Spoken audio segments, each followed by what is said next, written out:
नमस्कार शेतकरी बंधूंनो, देशी कुक्कुटपालनामध्ये आज आपण देशी कोंबड्यांसाठी नैसर्गिकरित्या कुठले कुठले फीड आपण देऊ शकतो याबद्दल माहिती पाहूया. देशी कुक्कुटपालन करतेवेळी सगळ्यात मोठा खर्च जो आपला होतो तो रेडीमेड फीडवर होतो आणि यामुळेच बरेच शेतकरी जे आहेत ते देशी कुक्कुटपालन फायदेशीर करण्यास असमर्थ होतात. तर आपण आजच्या व्हिडिओमध्ये आपल्या कोंबड्या जे नैसर्गिक फीड ज्याला आपण हायड्रोपोनिक्स असं म्हणतो हे खाताना आपल्याला दिसत आहेत, तर अशा पद्धतीचे कुठले कुठले नैसर्गिक फीड आपण आपल्या कोंबडींना देऊ शकतो, ज्यामुळे एकतर आपला खाद्यावरचा खर्च कमी होईल आणि त्याचबरोबर देशी कोंबडी पालनातला आपल्याला चांगला नफा आपण यापासून मिळवू शकतो. सर्वप्रथम पाहूया की असे कुठले कुठले नैसर्गिक फीड देशी कोंबडींसाठी आपण उपलब्ध करू शकतो. यामध्ये पहिलं फीड जे आहे आपण जे पाहत आहोत मक्यापासून बनवलेलं हायड्रोपोनिक्स हे फीड आहे. आणि यानंतर दुसरा पर्याय जर आपण पाहिला तर आझोला नावाचं जे शेवाळवर्गीय फीड आहे. तर हे असे दोन नैसर्गिक फीड आपण आपल्या कोंबडीसाठी आपल्या फार्मवर आपल्या शेतीवर खूप कमी जागेत आपण तयार करून आपल्या कोंबडींना देऊ शकतो. पहिलं जे फीड आहे हायड्रोपोनिक्स याबद्दल आपण माहिती पाहूया. आपल्या सगळ्यांना परिचित असलेली जी एक पद्धत आहे ज्यामध्ये आपण कुठलेही धान्य भिजवतो आणि त्याला मोड आल्यानंतर पुढे वाढवण्याची प्रक्रिया जी करतो त्याला आपण हायड्रोपोनिक्स फीड असं म्हणतो. साधारणतः आपल्याकडं मका बऱ्यापैकी अवेलेबल असतो, तर या मक्यापासून खूप चांगलं असं हायड्रोपोनिक खाद्य आपण तयार करू शकतो. याची प्रक्रिया जर आपण पाहिली तर मक्याचे दाणे आपण 12 तासासाठी पाण्यात भिजवून ठेवावी आणि या 12 तासानंतर ही भिजवलेली मक्याची दाणे आपण गोणपाटामध्ये 12 तासासाठी परत बंद करून ठेवावी. तर अशा पद्धतीनं 24 तास आपण जर ही दाणे भिजवून गोणपाटामध्ये बंद करून ठेवली तर याला 24 तासानंतर आपल्याला मोड आलेले दिसतील. आणि हे मोड आलेले मक्याचे दाणे आपण आपल्याकडे जो प्लास्टिकचा ट्रे असतो 1 बाय 1.5 फुटाचा अशा ट्रेमध्ये आपण जर नंतर टाकली आणि यावर जर आपण पाणी शिंपडत राहिलो, पाणी शिंपडण्यासाठी साधारणतः आपल्याला अर्धा ते 1 तासाचा कालावधी लागेल. म्हणजे प्रत्येक अर्ध्या तासाला ते 1 तासाला आपण यावर पाणी शिंपडावे, जेणेकरून मोड आलेले मक्याचे दाणे जे आहेत ते ओलसर राहतील. कारण आपल्याला माहिती आहे की आलेली मोड आपल्याला जर जिवंत ठेवायची असतील आणि वाढवायची असतील तर याला आपल्याला ओलं ठेवणं गरजेचे आहे. अशा पद्धतीनं आपण साधारणतः 8 दिवसापर्यंत याला जर पाणी देत राहिलं आपण मोड आलेल्या मक्याला, तर यापासून आपल्याला खूप चांगल्या पद्धतीचा हायड्रोपोनिक्स फीड चारा तयार झालेला आपल्याला दिसेल. आणि हा ट्रेमधला चारा जसाच्या तसा आपण आपल्या देशी कोंबड्यांना जर खाऊ घातला तर खाद्यावरचा जवळपास 60 ते 70% खर्च जो आहे तो आपला कमी होतो.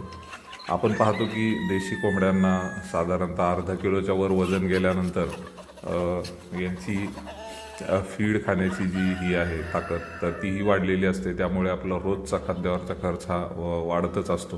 तर अशा वेळेस आपण हायड्रोपोनिक्ससारखं खाद्य इतर आपलं जे कोंबडीला खाद्य आपण देतो यासोबत जर आपण दिलं तर आपल्याकडील खाद्याचा बऱ्यापैकी खर्च कमी होतो. आपण जर या खाद्यामधले घटक पाहिले हायड्रोपोनिक्स मक्यापासून जे आपण बनवले तर यामध्ये साधारणतः प्रथिनांचं प्रमाण चांगलं आपल्याला मिळेल.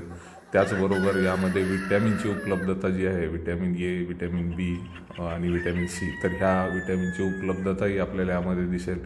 त्याचबरोबर खनिज जे आहेत कॅल्शियमसारखे, तर या खनिजांचं सुद्धा प्रमाण आपल्याला यामध्ये चांगलं दिसेल. त्याचबरोबर आपण पाहतो की कोंबड्यांना बऱ्याच वेळा दिवसभरामध्ये पाणीसुद्धा आपल्याकडनं बऱ्याच वेळा देणं नाही होत. तर या हायड्रोपोनिक्स खाद्यामधून पाण्याची उपलब्धतासुद्धा साधारणतः 90% होते. यामुळे आपल्याला खाद्य आणि पाणी अशा दोन्ही कोंबडीच्या ज्या गरजा आहेत त्या या हायड्रोपोनिक्स नैसर्गिक खाद्यामधून आपण पुरवू शकतो. तर सर्व शेतकरी बांधवांनी आपल्याकडील कोंबड्या एक वेळा अर्धा किलोच्या पुढे वजन झालं की आपण अशा प्रकारचे खाद्याचे प्रयोग आपल्या देशी कोंबडीवर करण्यास हरकत नाही. त्याचबरोबर इतर नैसर्गिक खाद्य जर आपण पाहिले ज्यामध्ये मी आपल्याला आझोला सांगितला, तर पुढचे व्हिडिओमध्ये आपण आझोलाबद्दलसुद्धा पूर्ण डिटेल माहिती पाहणार आहे की आझोला आपल्या शेतीवर कसा तयार करायचा व तो कोंबडींना खाऊ घातल्याने फायदा होईल का नाही, किती खाऊ घालायला पाहिजे, हा डिटेल व्हिडिओ आपण पुढच्या आपल्या व्हिडिओमध्ये याची माहिती आपण पूर्णपणे पाहूया. त्याचबरोबर आपल्या शेतीवर जी झाडपाला आहे, काळी कचरा आहे, हे सुद्धा आपल्या कोंबडीचं एक नैसर्गिक खाद्य आहे. तर आपल्या परिसरातील घराजवळील शेतीवरील काळी कचरासुद्धा आपण आपल्या कोंबड्यांना योग्य प्रमाणात दिला तर यापासून सुद्धा आपण आपल्या कोंबडीचा जो खाद्यावरील खर्च आहे तो खूप चांगल्या पद्धतीने कमी करू शकतो. आणि आपल्या सर्वांना माहीत आहे की कोंबडीच्या खाद्यावरील खर्च एक वेळा कमी झाला की आपल्याला जो मिळणारा फायदा आहे तो 100% जास्तीचा मिळू शकतो. याचबरोबर आपल्याला जास्त काळ आपल्याकडं कोंबड्यांना जर ठेवायचे असेल तर त्यासाठी सुद्धा हे नैसर्गिक फीड देऊन आपण त्यांना जास्ती काळासाठी आपल्या फार्मवर ठेवू शकतो, जेणेकरून आपण यांची मार्केटिंग जी आहे ती चांगल्या पद्धतीने करू शकतो. तर आजच्या सत्रामध्ये आपण जे नैसर्गिक हायड्रोपोनिक खाद्य बनवण्याची कृती पण पाहिली आणि याचे फायदे पण पाहिले.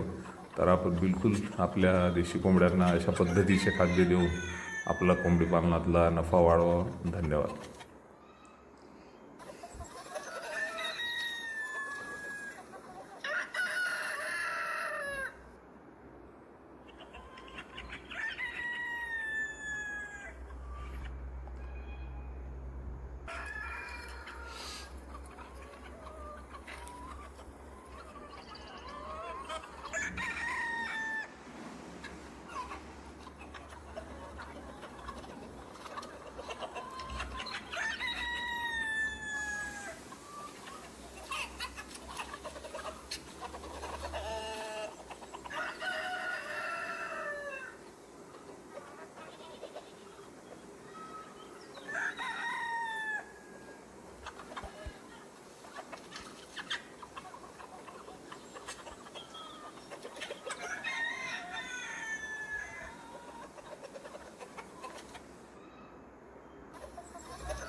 येत नाही नुसती झोप.